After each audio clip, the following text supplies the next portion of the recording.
বিসমিল্লাহির রহমানির রহিম। আসসালামু আলাইকুম প্রাণপ্রিয় শিক্ষার্থীরা, আশা করি অনেক অনেক ভালো আছো এবং তোমরা যারা ফ্রি হ্যান্ড রাইটিংয়ের জগতে আজকে থেকে পদার্পণ করতে যাচ্ছ তোমাদের সবাইকে স্বাগত জানাচ্ছি। ফ্রি হ্যান্ড রাইটিং সেই ছোটোবেলা থেকে আমাদের যেটা শেখা দরকার ছিল, আমরা শিখবো শিখবো বলে এখনও শিখিনি, আমরা পারবো পারবো বলে এখনও পারিনি। আমরা আজকে থেকে ইনশাল্লাহ এমন একটা কমিটমেন্ট নিজের সাথে করতে চাই, যে কমিটমেন্টের মাধ্যমে আমাদের ফ্রি হ্যান্ড রাইটিংয়ের সম্পূর্ণ ভয়কে আমরা দূর করে দিতে চাই। আর এই ভয় সম্পূর্ণ দূর করতে হলে অবশ্যই আজকে থেকে শুরু করে পুরো কোর্সটি কমপ্লিট করতে হবে। আজকে আমাদের ইন্ট্রোডাক্টরি ক্লাস, এবং ইন্ট্রোডাক্টরি ক্লাসে আমরা যে বিষয় নিয়ে আলোচনা করব, যে সবাই বলে ফ্রি হ্যান্ড রাইটিং তোমাকে অনেক অনেক ভালো করতে হবে, ফ্রি হ্যান্ড রাইটিং স্কিল তোমাকে অর্জন করতে হবে, বাট ফ্রি হ্যান্ড রাইটিং স্কিলটা কী এটা আমরা অনেকেই জানি না। সো আজকের ক্লাসে আমি জাস্ট ইন্ট্রোডাক্টরি পার্ট হিসেবে যে ফ্রি হ্যান্ড রাইটিংটা কী এবং কিভাবে আমরা এই স্কিলটা অর্জন করব সেটা নিয়ে আলোচনা করব। ফ্রি হ্যান্ড রাইটিং স্কিলটা হলো যে কোনো একটা বিষয়ে বা কোনো কিছু নিয়ে নিজের মতো করে বানিয়ে লেখা। এটা বাংলায় আমরা সবাই কিন্তু বানিয়ে লিখতে পারি, কিন্তু কথা হলো ইংরেজিতে বানিয়ে লেখাটা আমাদের পক্ষে অনেকেরই সম্ভব হয় না।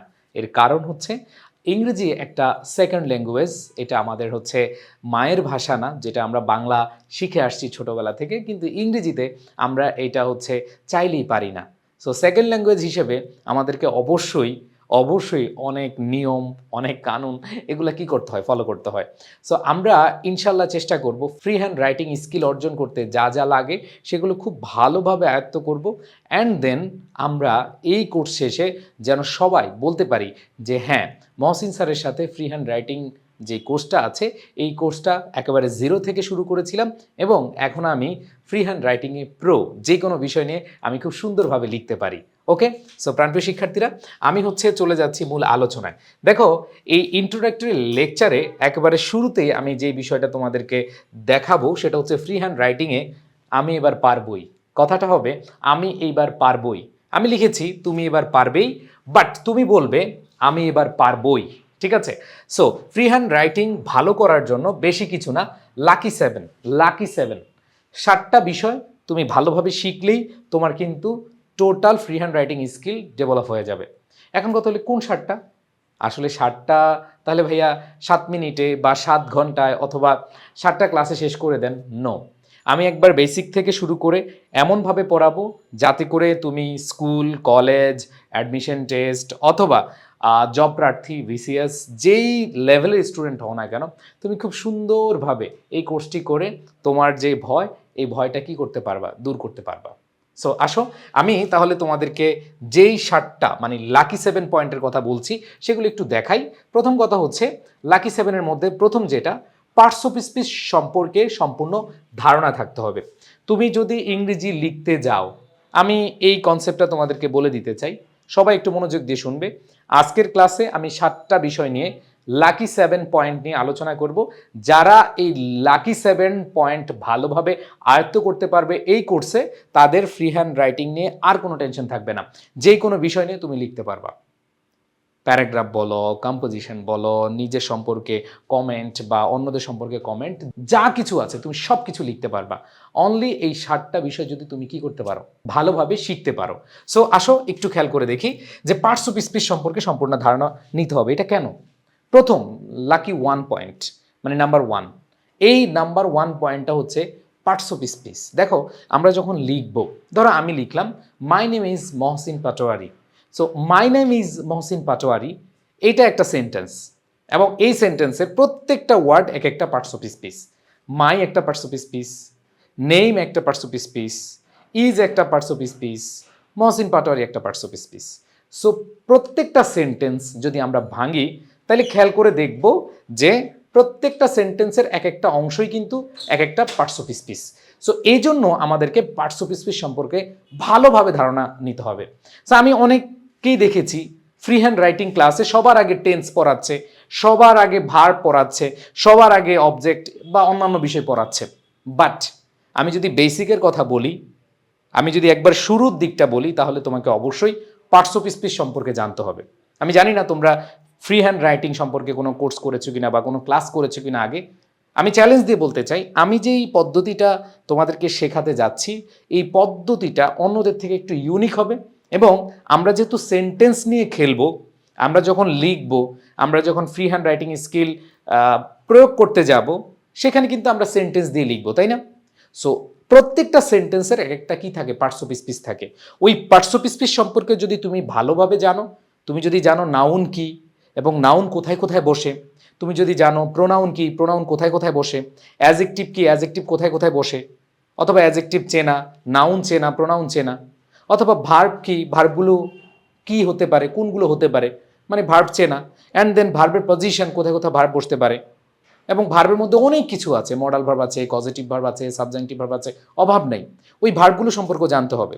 এরপরে খেয়াল করে দেখো, তোমাদের যদি আমি বলি যে তোমাদের এই ভার্বের পরে আসে প্রেপোজিশন, অ্যাডভার্ব, কনজাংশন, এই প্রত্যেকটা কিন্তু সেন্টেন্সের অংশ। সো ওই বিষয়গুলো কিন্তু আমাদের ভালোভাবে জানতে হবে।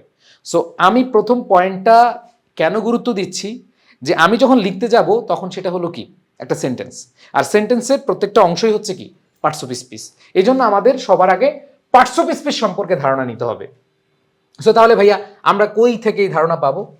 তোমাদের মহসিন ভাইয়া আছে, ইনশাল্লাহ তোমাদের পাশে আছে। এই ফ্রি হ্যান্ড রাইটিং কোর্স একবারে জিরো থেকে হিরো বানানোর দায়িত্ব আমার। শুধু তুমি যেই কাজটা করবা, খুব মনোযোগ দিয়ে ক্লাস করবা, এবং সাথে যেই কাজটা করতে হবে, বাসায় পড়তে হবে এবং ক্লাস নোট করতে হবে, সাথে অনেক বেশি প্র্যাকটিস করতে হবে। এখন আসো দ্বিতীয় পয়েন্ট, যেটা কমন ভোকাবুলারি জানতে হবে। হ্যাঁ, এইটা শুনলে অনেকে ভয় পাও। কমন ভোকাবুলারি, দেখো তুমি গ্রামার অথবা পার্টস অফ স্পিচ সব জানো, বাট তুমি ভোকাবুলারি বা শব্দ ভাণ্ডার অনেক বেশি রিস্ক করতে পারো নাই, অথবা তোমার মাথায় বেশি একটা ওয়ার্ড নাই। সো তাহলে তুমি লিখতে পারবা? পারবা না। যেমন তুমি বললা ইট ইজ ইন্টারেস্টিং। এখন তুমি যে ইন্টারেস্টিং এই ওয়ার্ডটা তুমি জানো না, ইন্টারেস্টিং মানে কি। এটা একটা সিম্পল উদাহরণ দিলাম, যে তুমি যদি লিখতে যাও তোমাকে অবশ্যই কি ভোকাবুলারি জানতে হবে, ভোকাবুলারি শিখতে হবে। এখন এই পৃথিবীতে হাজার হাজার লাখো লাখো ভোকাবুলারি আছে, এত শব্দভাণ্ডার কি পড়া সম্ভব? সম্ভব না। ফ্রি হ্যান্ড রাইটিং লিখতে হলে তোমাকে কিছু কমন ভোকাবুলারি জানতে হবে। এখন কথা হলো ভাইয়া, এই কমন ভোকাবুলারি আমি কই থেকে শিখবো? এই কমন ভোকাবুলারি তুমি কোথাও থেকে শেখার দরকার নাই। আমি প্রত্যেকটা ক্লাসে কমন ভোকাবুলারি দিয়ে দিব, পড়া দিয়ে দিব, পিডিএফ মানে যে পিডিএফটা থাকবে সেই পিডিএফটা দিয়ে দিব।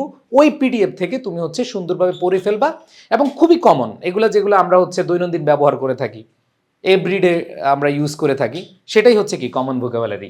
সো এটা বললাম পার্টস অফ স্পিচ সম্পর্কে সম্পূর্ণ ধারণা থাকতে হবে, এটা মহসিন ভাই ক্লাসে পড়াবে।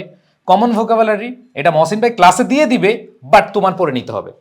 অ্যান্ড দ্য নেক্সট স্টেপ, সেটা হচ্ছে সাবজেক্ট কিভাবে লিখবা। এখন আসো এই দুইটা যখন আমি জানবো, পার্টস অফ স্পিচ সম্পর্কে যখন আমি জানবো এবং ভোকাবুলারি যখন জানবো, এই দুইটা হচ্ছে মেজর পার্ট।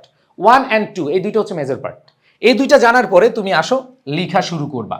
সাবজেক্ট, তারপর হচ্ছে ভার্ব, অবজেক্ট, তারপরে কমপ্লিমেন্ট বা যত কিছু আছে আমরা যেগুলো বসাই, ম্যানার, প্লেস, টাইম। সো তুমি আগে কি লিখবা? সাবজেক্ট। সো এরপর আমি তোমাকে শেখাবো সাবজেক্ট কিভাবে লিখবা। আমরা এখন চলে যাচ্ছি লিখা। এই দুইটা অবশ্যই লেখার মধ্যে, এই দুইটা আমি তোমাদেরকে আগে কি করব, বেসিক স্ট্রং করিয়ে দিব। অ্যান্ড দেন সাবজেক্ট কিভাবে লিখবে। এবার আসো সাবজেক্টের পরে কি আসে, ভার্বগুলো কিভাবে লিখবা। এই ভার্বের মধ্যে অনেক কিছু আছে, এই ভার্বের মধ্যে কিন্তু টেন্স পড়ে, কারণ টেন্সের কাজটা কাকে নিয়ে? টেন্সের কাজটা হচ্ছে ভার্বকে নিয়ে, ঠিক আছে?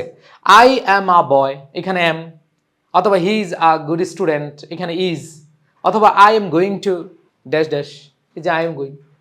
সো এইখানে দেখো এই টেন্সের ব্যবহার বা ভার্বের যে ব্যবহারগুলো আছে, এগুলো তোমাদেরকে একবারে সুন্দরভাবে একবারে জিরো থেকে হিরো বানানোর জন্য আমি শেখাবো।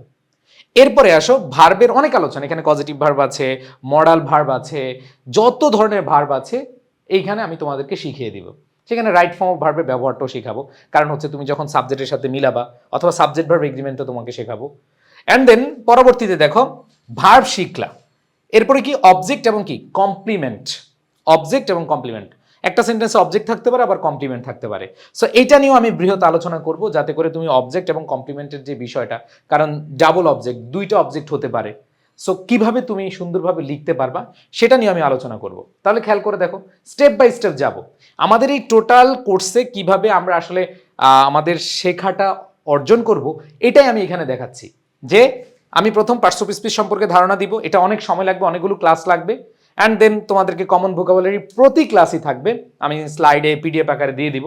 অ্যান্ড দেন সাবজেক্ট কিভাবে লিখবে এবং কয়ভাবে লেখা যেতে পারে সেটা নিয়ে আমি হচ্ছে তোমাদেরকে শেখাবো।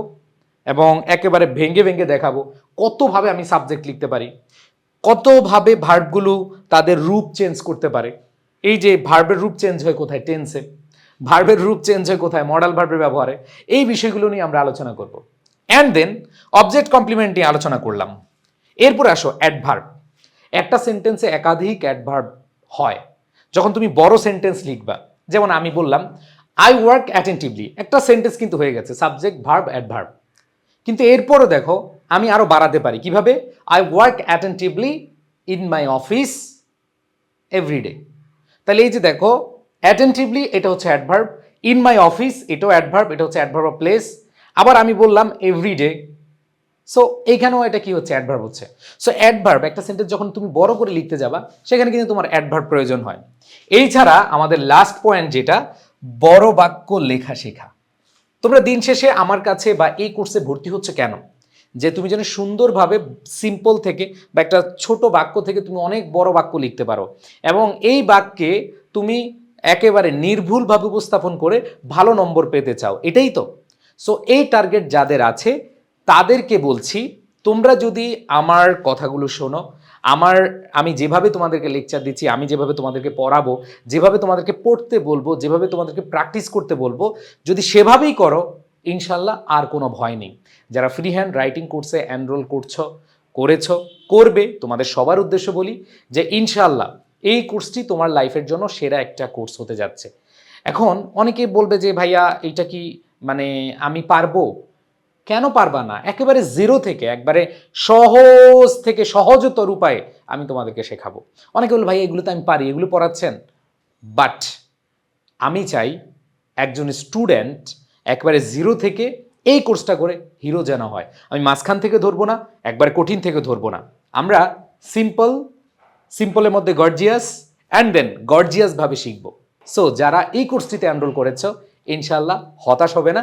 আমাদের ইন্ট্রোডাক্টরি ক্লাসে যারা সুন্দরভাবে একবারে ধৈর্য নিয়ে আমার কথাগুলো শুনলে এবং এই স্টেপগুলো বুঝতে পারলে, তারা ইনশাল্লাহ রেডি হয়ে গেছো পরবর্তী ক্লাসের জন্য। আমাদের এই কোর্সটি যেহেতু রেকর্ড কোর্স, এই রেকর্ড কোর্সে যদি কোনো প্রবলেম থাকে তোমরা চাইলে আমাদের ওয়েবসাইটে ieducationbd.com-এ সেখানে কিন্তু কমেন্ট করা যায়। সেখানে তোমরা তোমাদের যে প্রশ্ন সেখানে লিখে দিতে পারবে, আমরা সেখান থেকে তোমাদের উত্তর দেওয়ার চেষ্টা করব। সো আমরা আমাদের হ্যাপি জার্নি শুরু করছি এবং আমাদের লার্নিংটা হবে খুবই খুবই এনজয়েবল, সেই আশা এবং প্রত্যাশা রেখে আজকের ইন্ট্রোডাক্টরি লেকচারের ইতি টানছি। দেখা হচ্ছে পরবর্তী ক্লাসে। আর খুব আস্তে আস্তে ক্লাস নিলাম, হতে পারে ক্লাস আরও দ্রুত হতে পারে, আবার কি আরও স্লো হতে পারে, বাট সব কিছু ডিপেন্ড করবে আসলে আমাদের টপিকটা কেমন এবং তোমরা কতটুকু বুঝতে পারো। সো একেবারে বেসিক থেকে যারা প্রো হতে চাও তাদেরকে আবারও শুভকামনা জানিয়ে শেষ করছি আজকের ইন্ট্রোডাক্টরি লেকচার। আল্লাহ হাফেজ, আসসালামু আলাইকুম।